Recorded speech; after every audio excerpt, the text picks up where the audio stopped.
लैंगिक जनन किस प्रकार के जनन को कहेंगे? ऐसा जनन जिसमें दो जीव का मीनिंग है नर और मादा अपने ही समान संतान को उत्पन्न करते हैं।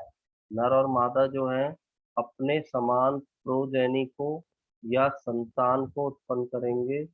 इस प्रोसेस को हम लैंगिक जनन या सेक्सुअल रिप्रोडक्शन कहते हैं।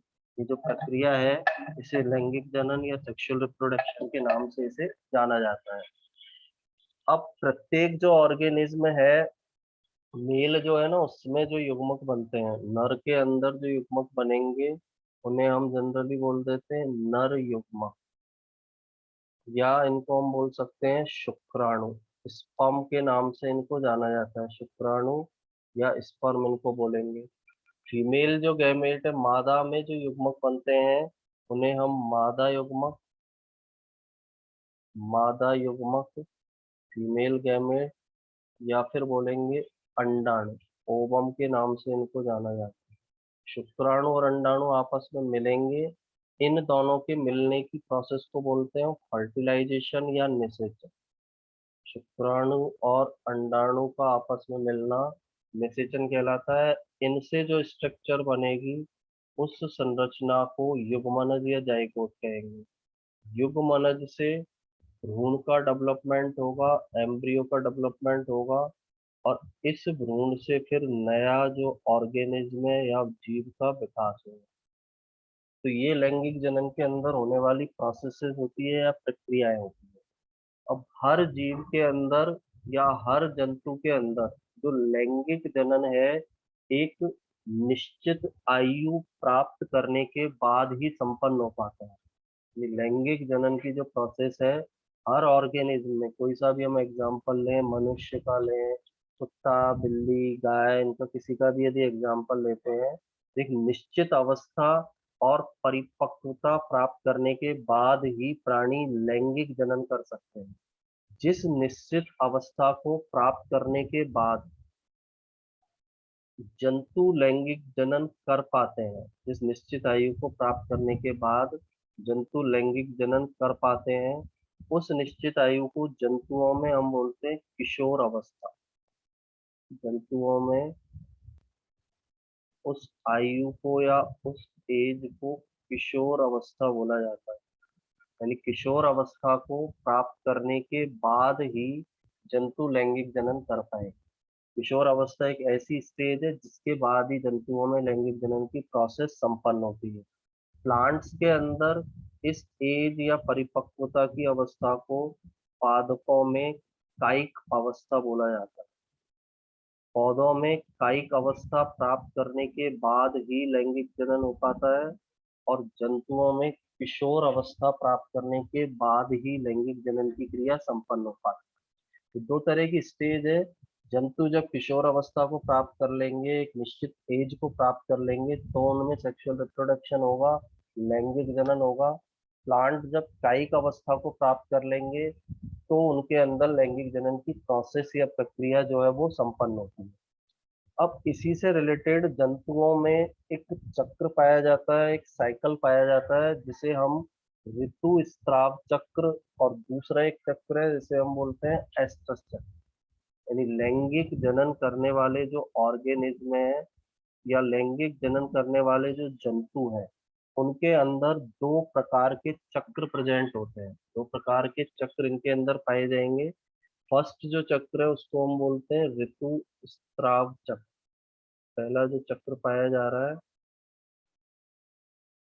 उसे बोलेंगे हम ऋतु स्राव चक्र, मेनेस्ट्रल साइकिल। दूसरा जो साइकिल जंतुओं के अंदर मिलेगा उसे बोला जाता है एस्ट्रस साइकिल या एस्ट्रस चक्र। पहला साइकिल मेनेस्ट्रल साइकिल या ऋतुस्राव चक्र कहलाता है, दूसरे को हम एस्ट्रस साइकिल या एस्ट्रस चक्र कहते हैं। अब दोनों के अंदर डिफरेंस क्या है? दो तरह के ऑर्गेनिज्म है, यानी जो मैमल्स हैं उसमें एक है प्राइमेट, एक ऑर्डर है प्राइमेटा, उसके अंदर आते हैं ये ऑर्गेनिज्म। और दूसरा होता है एक नॉन प्राइमेट। जंतुओं को डिवाइडेशन किया है मैमल्स को, तो स्तनधारी जो जीव है उनको दो भागों में बांटा है हमने, प्राइमेट और दूसरा कौन सा है, नॉन प्राइमेट। प्राइमेट जो है उस ऑर्डर में एक तो आता है मनुष्य, ह्यूमन बीइंग आएंगे, एक इसके अंदर आते हैं बंदर, चिंपैंजी, गोरिल्ला, यानी ह्यूमन से रिलेटेड जो ऑर्गेनिज्म है, ह्यूमन का जो डेवलपमेंट हुआ है वो चिंपैंजी, गोरिल्ला, बंदर, इन्हीं के आगे डेवलपमेंट होने से ह्यूमन बना है। चार जो ऑर्गेनिज्म, चार जीव है, मनुष्य, बंदर, चिंपैंजी, गोरिल्ला, इन सबको किसके अंदर रखा गया है, प्राइमेट के अंदर। इसके अलावा जो अदर ऑर्गेनिज्म है, जैसे अदर ऑर्गेनिज्म हो गए, गाय है, भैंस है, शेर है, इन चारों को छोड़ दो, इसके अलावा जो भी ऑर्गेनिज्म है उन्हें किसके अंदर रखा है, नॉन प्राइमेट। तो प्राइमेट जो ऑर्गेनिज्म है उनके अंदर ऋतुस्राव चक्र मिलेगा, और नॉन प्राइमेट जो ऑर्गेनिज्म है उनके अंदर एस्ट्रस चक्र मिलेगा। पहला डिफरेंस जो ऋतुस्राव चक्र है ये कौन से जीवों में पाया जा रहा है, प्राइमेट जीवों में मिलेगा। एस्ट्रस जो साइकिल है या एस्ट्रस जो चक्र है वो पाया जाता है नॉन प्राइमेट ऑर्गेनिज्म। एग्जाम्पल याद रखने, प्राइमेट के केवल मनुष्य, बंदर, चिंपैंजी, गोरिल्ला, ये सारे किसके अंदर आ रहे हैं, प्राइमेट। इसके अलावा जो भी मैमल्स हैं जो स्तनधारी हैं वो किसमें आते हैं, नॉन प्राइमेट के अंदर। होता क्या है इन दोनों ही साइकिल में, चाहे ऋतुस्राव चक्र हो, मेंस्ट्रुअल साइकिल हो या एस्ट्रस साइकिल हो, दोनों साइकिल में मादा का जो ओवेरी वाला पार्ट है, मादा के अंदर अंडाशय पाया जाता है। मादा जनन तंत्र का एक भाग है अंडाशय, ओवेरी जिसको हम बोलते हैं। जनन काल के दौरान मादा के अंडाशय में अनेक चक्रीय परिवर्तन आते हैं। जनन काल के दौरान मादा के अंडाशय में अनेक साइक्लिक चेंजेज आएंगे, अनेक चक्रीय परिवर्तन आते हैं। इन चक्रीय परिवर्तनों को प्राइमेट जीवों में ऋतुस्राव चक्र कहते हैं, नॉन प्राइमेट जीवों में इन चक्रीय परिवर्तनों को एस्ट्रस चक्र के नाम से जाना जाता है। यानी जब रिप्रोडक्टिव पीरियड है या जनन काल है, जनन काल अभी ऊपर बताया था ना, किशोर अवस्था जैसे हम ह्यूमन की बात करें, उसके दौरान जब रिप्रोडक्टिव पीरियड शुरू हो गया, यानी लैंगिक जनन जब पॉसिबल है, उस काल के दौरान मादा के ओवेरी वाले पार्ट में या अंडाशय वाले पार्ट में अनेक चक्रीय या साइक्लिक चेंजेज आएंगे या परिवर्तन आएंगे। प्राइमेट जीवों में इस तरह के चक्रीय परिवर्तनों को ऋतुस्राव चक्र कहते हैं। नॉन प्राइमेट जीवों में इस तरह के चक्रीय परिवर्तनों को एस्ट्रस चक्र के नाम से जाना जाता है। तो दोनों की डेफिनेशन याद रखनी है। ऋतुस्राव चक्र की डेफिनेशन है, जनन काल के दौरान प्राइमेट मादा के अंडाशय में अनेक चक्रीय परिवर्तन आते हैं जिन्हें ऋतुस्राव चक्र कहते हैं।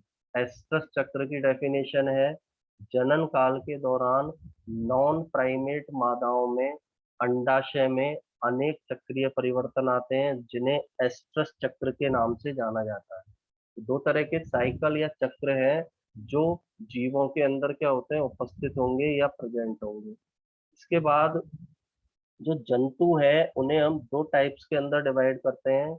एक पहला टाइप है सतत प्रजनक, कंटिन्यूअस ब्रीडर।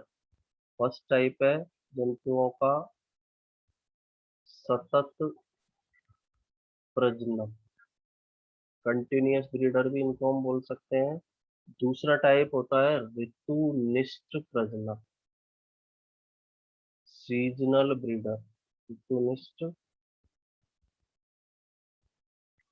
प्रजनक। अब देखो इनके नाम के अंदर ही है, सतत या कंटिन्यूअस ब्रीडर का मतलब है ऐसे जंतु जो अपने पूरे जनन काल के दौरान लैंगिक जनन करने में सक्षम होते हैं। यानी जब उनका एक बार आयु उन्होंने प्राप्त कर ली, उसके बाद अपने पूरे जनन काल के दौरान जो लगातार लैंगिक जनन करने में सक्षम हो, उन्हें हम बोलते हैं सतत प्रजनक। यानी एक बार उन्होंने परिपक्वता की आयु को प्राप्त कर लिया, उसके बाद वो लगातार लैंगिक जनन कर पाते हैं, उन्हें हम बोलेंगे सतत प्रजनक या कंटिन्यूअस ब्रीडर। यानी सतत प्रजनक वर्ड का मीनिंग है ऐसे जंतु जो संपूर्ण जनन काल में, यानी अपना जो पूरा जनन काल है उस संपूर्ण जनन काल में लैंगिक जनन करने में सक्षम हो। लैंगिक जनन करने में सक्षम होते हैं ऐसे जंतु जो संपूर्ण जनन काल में लैंगिक जनन करने में सक्षम होते हैं, लगातार लैंगिक जनन कर सकते हैं, उन्हें हम सतत प्रजनक या कंटिन्यूअस ब्रीडर के नाम से जानते हैं। एग्जाम्पल है इसका मनुष्य। यानी मनुष्य के अंदर क्या है, एक बार जब नर और मादा लैंगिक रूप से परिपक्व हो जाते हैं, किशोर अवस्था को प्राप्त कर लेंगे, तो वो अपने जनन काल में कंटिन्यूअस लगातार लैंगिक जनन की प्रोसेस को कंप्लीट कर पाते हैं, इसलिए इन्हें सतत प्रजनक या कंटिन्यूअस ब्रीडर बोलेंगे। सेकेंड टाइप के जो जंतु है ऋतुनिष्ठ प्रजनक, सीजनल ब्रीडर। ये ऐसे जंतु होते हैं जो अपने जनन काल में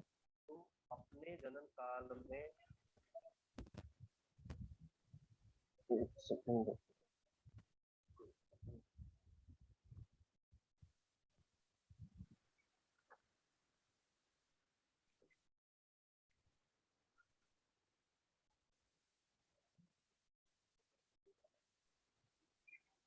ऐसे जंतु जो अपने जनन काल में एक निश्चित समय में ही लैंगिक जनन करने में सक्षम होते हैं, उन्हें हम ऋतुनिष्ठ प्रजनक या इन्हीं को हम बोल सकते हैं मौसमी प्रजनक। एक विशेष मौसम में ये प्रजनन करेंगे, इसीलिए इन्हें बोला जा सकता है मौसमी प्रजनक, सीजनल ब्रीडर। ऐसे जंतु जो अपने संपूर्ण जनन काल में, यानी ये वाले जो जंतु होंगे संपूर्ण जनन काल में केवल एक निश्चित समय में, एक निश्चित समय में लैंगिक जनन कर पाते हैं, एक निश्चित समय में लैंगिक जनन करने में सक्षम होंगे। यानी एक पर्टिकुलर मौसम के अंदर, एक पर्टिकुलर ऋतु के अंदर ये जनन कर पाते हैं, इसलिए इन्हें ऋतुनिष्ठ प्रजनक या मौसमी प्रजनक के नाम से इन्हें जाना जाता है। इसका एग्जाम्पल है, जैसे सिंपल सा कुत्ता, ये पूरे वर्ष भर कुत्ते के अंदर लैंगिक जनन की प्रोसेस नहीं पाई जाएगी, एक निश्चित पर्टिकुलर मौसम या ऋतु के अंदर ही ये क्या कर पाता है, प्रजनन कर पाता है। गाय, इसमें भी पूरे वर्ष भर लैंगिक प्रजनन नहीं मिलेगा, केवल एक निश्चित ऋतु या मौसम के अंदर ही ये क्या कर पाते हैं, प्रजनन। बिल्ली भी इसके अंदर एग्जाम्पल जो है वो इसके अंदर आ जाएगी। तो सतत प्रजनक और ऋतुनिष्ठ प्रजनक में मेनली डिफरेंस जो हमें याद रखना है, सतत प्रजनक जो है एक बार उन्होंने अपनी लैंगिक अवस्था को प्राप्त कर लिया, उसके बाद कंटिन्यूअस पूरे जनन काल में लैंगिक जनन कर पाते हैं, कोई एक निश्चित समय इनका नहीं होगा। एग्जाम्पल मनुष्य। ऋतुनिष्ठ या मौसमी, जब इनका जनन काल चल रहा है, रिप्रोडक्टिव पीरियड चल रहा है, तो उसमें एक निश्चित समय में एक निश्चित मौसम या ऋतु में प्रजनन कर पाएंगे, उन्हें हम ऋतुनिष्ठ प्रजनक या मौसमी प्रजनक के नाम से उनको जानते हैं। अब ये लैंगिक जनन से रिलेटेड कुछ टर्म थे या शब्द थे, उनके बारे में हमने पढ़ा है। अब नेक्स्ट जो हमें पढ़ना है, लैंगिक जनन की अवस्थाओं और घटनाओं के बारे में। यानी लैंगिक जनन के अंदर कौन कौन सी स्टेज होती है और कौन कौन सी अवस्थाएं लैंगिक जनन में पाई जाती है। तो नेक्स्ट जो हेडिंग है हमारी, लैंगिक जनन की अवस्थाएं या इन्हीं को हम बोल सकते हैं घटनाएं। हाँ गुंजन बोलो।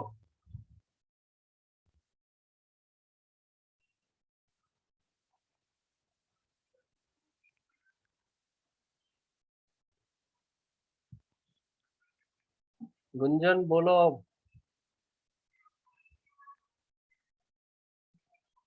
गुंजन राजपूत आवाज आ रही है? अरे सर भैया ने भेज दिया गलती से, सॉरी।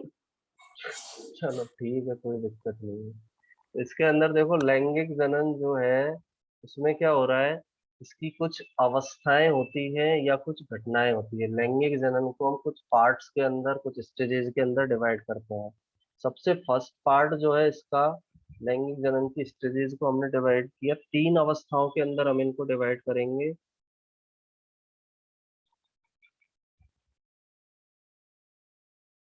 फर्स्ट जो इसकी स्टेज है उसको हम बोलते हैं निषेचन पूर्व अवस्था।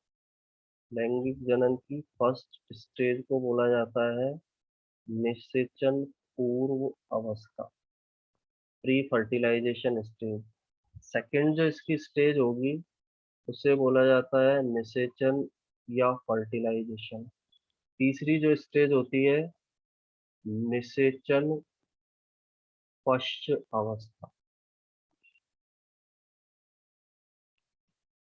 यानी जो लैंगिक जनन है या सेक्सुअल रिप्रोडक्शन है उसको हम 3 अवस्थाओं के अंदर डिवाइड करेंगे। पहली स्टेज निषेचन से पहले की होगी, दूसरी स्टेज निषेचन होगी, तीसरी स्टेज निषेचन के बाद होगी। इन 3 अवस्थाओं में लैंगिक जनन या सेक्सुअल रिप्रोडक्शन जो है वो कंप्लीट होगी। अब निषेचन पूर्व जो अवस्था है इसे भी हम 2 पार्ट्स के अंदर डिवाइड करते हैं। जो निषेचन पूर्व अवस्था है इसको भी 2 भागों के अंदर या 2 पार्ट के अंदर डिवाइड किया जाता है। इसका जो फर्स्ट पार्ट है निषेचन पूर्व अवस्था का फर्स्ट पार्ट है युग्मक जनन।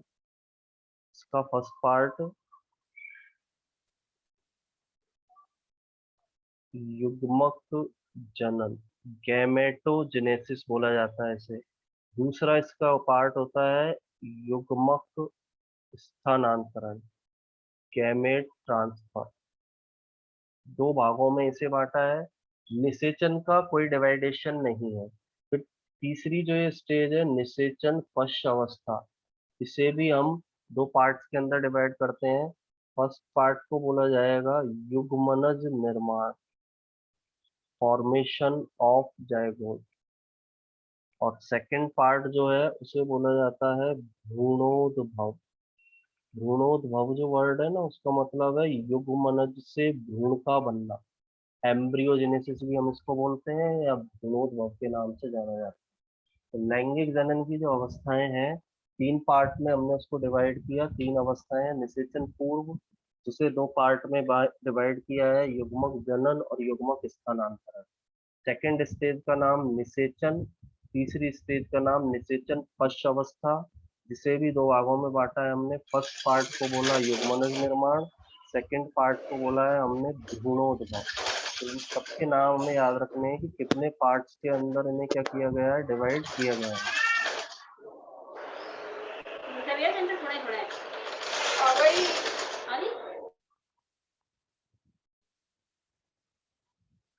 तीन स्टेज या 3 अवस्थाओं में इन्हें विभाजित किया जाता है या फिर बांटा जाता है।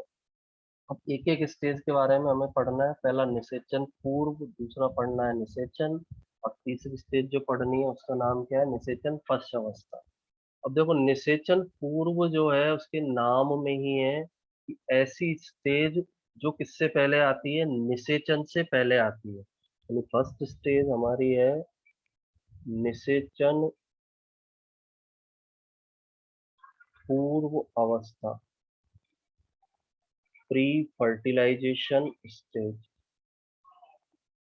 अब इस निषेचन पूर्व अवस्था में ऐसी स्टेज या अवस्था जो निषेचन से पहले आती है। निषेचन क्या होता है, नर और मादा युग्मक या हम बोले शुक्राणु और अंडाणु के आपस में मिलने की क्रिया को निषेचन या फर्टिलाइजेशन कहते हैं। तो जब नर और मादा युग्मक मिलेंगे उस प्रोसेस को बोला हमने निषेचन। निषेचन से पहले की जो अवस्था होगी उसे हमने स्टेज को बोल दिया निषेचन पूर्व अवस्था। इसमें भी हमने पढ़ा था, इसको भी हमने 2 पार्ट्स के अंदर डिवाइड किया। इसका जो फर्स्ट पार्ट था उसको हमने बोला युग्मक जनन। यानी इसका जो पहला हिस्सा है उसको क्या बोला हमने, युग्मक जनन, गैमेट फॉर्मेशन। अब युग्मक जनन के नाम के अंदर है, इसके अंदर क्या होगा, युग्मक जनन यानी युग्मकों के निर्माण की क्रिया। जो मेल गैमेट है, नर युग्मक है, फीमेल गैमेट है, मादा युग्मक है, उनके जो निर्माण की क्रिया है उसे ही हम क्या बोलेंगे, युग्मक जनन। जो युग्मक जनन है उसे किस नाम से जाना जाता, इसकी डेफिनेशन क्या होगी, युग्मकों के निर्माण की क्रिया को हम युग्मक जनन कहते हैं।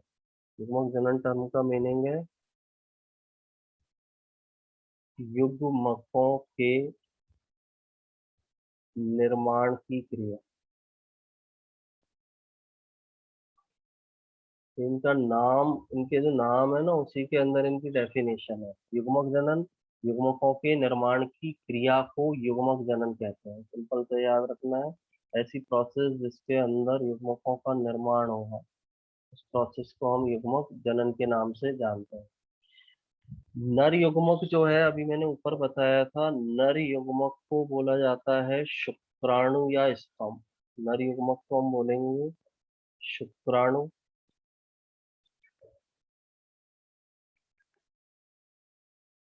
स्तंभ। जो मादा युग्मक है उसे बोला जाता है अंडाणु, या बोला जाता है इसे ओवम।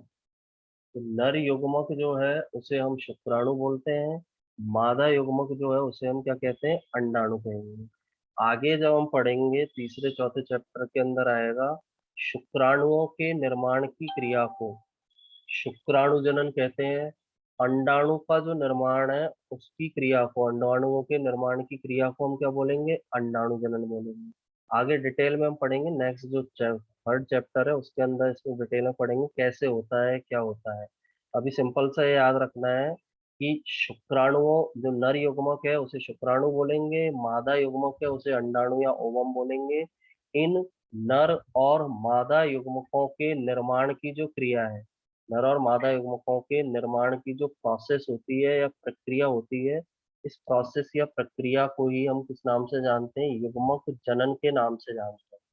नर युग्मक का निर्माण होना, मादा युग्मक का निर्माण होना, इन दोनों को हम क्या बोलेंगे, युग्मक। अब इसके अंदर देखो दो तरह के ऑर्गेनिज्म हो सकते हैं। एक तो कौन से होंगे, जिनमें दोनों युग्मक सेम हो, ऐसे ऑर्गेनिज्म जिनके अंदर दोनों युग्मक सेम होते हैं। दूसरे ऐसे ऑर्गेनिज्म हो सकते हैं जिनके अंदर जो दोनों युग्मक हैं वो कैसे पाए जा रहे हो, अलग अलग पाए जा रहे हैं। यानी इसको कहने का मीनिंग ये है इसमें कि नर युग्मक और मादा युग्मक जो है उनमें दो तरह की प्रोसेसेस होती है। एक प्रोसेस को तो हम बोलेंगे जिसमें नर युग्मक का निर्माण हो रहा है, दूसरी प्रोसेस है जिसके अंदर किसका फॉर्मेशन हो रहा है, मादा युग्मक का निर्माण हो रहा है। जब नर और मादा युग्मक बनेंगे, यदि नर और मादा युग्मक दोनों सेम हो, नर युग्मक और मादा युग्मक दोनों समान हो, यानी जैसे हम इनको देख रहे हैं तो हमें देखने में भी बिल्कुल इक्वल दिखाई दे रहे हैं या समान दिखाई दे रहे हैं, तो इस प्रकार के जीवों को हम समयुग्मकी जीव कहेंगे। ऐसे ऑर्गेनिज्म को हम किस नाम से जानते हैं, समयुग्मकी जीव। ऐसे जंतु जिनके अंदर नर युग्मक और मादा युग्मक एक जैसे दिखाई देते हैं, ऐसे जीव जिनके युग्मक देखने में एक समान लगते हैं, उन्हें समयुग्मजी जीव कहते हैं। जैसे नर युग्मक है ये, इसी तरह का इनमें क्या पाया जा रहा है, मादा युग्मक मिल रहा है। इस प्रकार के जीवों को हम, जिनमें नर और मादा युग्मक एक समान दिखाई देते हैं, उन्हें हम समयुग्मकी जीव कहते हैं। एग्जाम्पल है इसका शैवाल। शैवाल के अंदर नर और मादा दोनों युग्मक एक जैसे दिखाई देते हैं, तो उसे हम कौन सा जीव बोलेंगे, समयुग्मकी जीव। दूसरी कंडीशन, ऐसे जीव जिनमें नर और मादा युग्मक अलग अलग दिखाई देते हैं, नर और मादा युग्मक इस प्रकार के दिखाई देंगे अलग अलग। इन इस प्रकार के जीवों को हम बोलेंगे विषम युग्मकी जीव। ऐसे जीवों को विषम युग्मकी जीव के नाम से जाना जाता है। जैसे इनमें नर युग्मक इस तरह का होगा, ये नर युग्मक है, ये मादा युग्मक है, दोनों अलग अलग दिखाई दे रहे हैं, ऐसे जीवों को हम क्या बोलेंगे, विषम युग्मकी जीव। इसका सिंपल सा एग्जांपल है ह्यूमन या मनुष्य। सिंपल इनके अंदर टर्म्स याद रखनी है, समयुग्मकी जीव, इसका मतलब है ऐसे जीव जिनमें नर और मादा जो युग्मक हैं वो एक समान दिखाई देते हैं, यानी जब हम उन्हें देखेंगे तो देखकर हम अंतर नहीं कर पाए कि दोनों के अंदर नर युग्मक कौन सा है और मादा युग्मक कौन सा है। इस प्रकार के ऑर्गेनिज्म को हम समयुग्मकी जीव कहते हैं। इस प्रकार के जो जीव होते हैं उनका एग्जाम्पल क्या है? शैवाल। शैवाल के अंदर दोनों नर और मादा युग्मक समान दिखाई देंगे। सेकंड, ऐसे जीव जिनके अंदर नर और मादा युग्मक जो होते हैं वो एक समान नहीं होते हैं, अलग अलग दिखाई देंगे। जैसे इसमें दिख रहा है ना हमको, ये वाला दिख रहा है, एक ये दिख रहा है, एक ये दिख रहा है, तो दोनों कैसे दिख रहे हैं? अलग अलग है, ये अलग है, ये अलग है। इस प्रकार के जीवों को हम बोलेंगे विषम युग्मकी जीव। और इसका एग्जाम्पल क्या होता है? मनुष्य का। तो दो तरह के ऑर्गेनिज्म होते हैं, युग्मकों के निर्माण के आधार पर एक समयुग्मकी जीव होगा और दूसरा विषम युग्मकी जीव पाया जाता है। सिंपल इनके अंदर मीनिंग हमें ये याद रखनी है। नेक्स्ट जो है प्लांट्स जो है या पादप जो पाए जा रहे हैं, प्लांट्स या पौधों के अंदर क्या होगा? पौधों के लिए हम कुछ टर्म या शब्द काम में लेंगे। ये तो जंतुओं के लिए है। ये टर्म जो दिए ना, एक समयुग्मकी और विषम युग्मकी, ये जंतुओं के लिए लेते हैं। शैवाल एक्चुअल में आते हैं प्लांट्स के अंदर, लेकिन शैवाल एक तरह से ऑर्गेनिज्म के अंदर हमने इसको ले लिया। शैवाल या एलगी को हमने जंतु के अंदर एग्जाम्पल समझने के लिए इसको हमने लिया है। अब प्लांट्स या पादप जो है उनमें हम कुछ शब्दों का यूज करते हैं। जैसे पादप में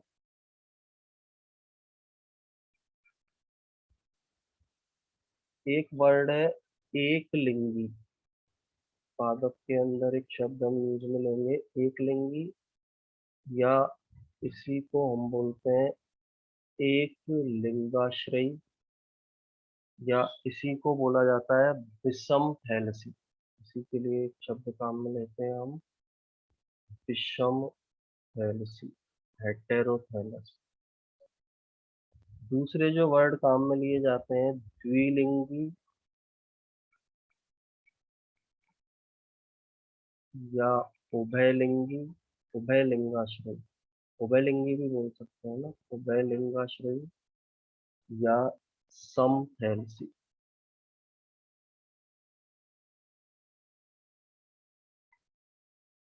अब इन वर्ड का मतलब देखो क्या है? ऐसे पौधे जिनमें नर और मादा जनन संरचनाएं अलग अलग पौधे में उपस्थित होती है। ऐसे पौधे जिनमें नर जनन संरचना अलग पौधे पर होगी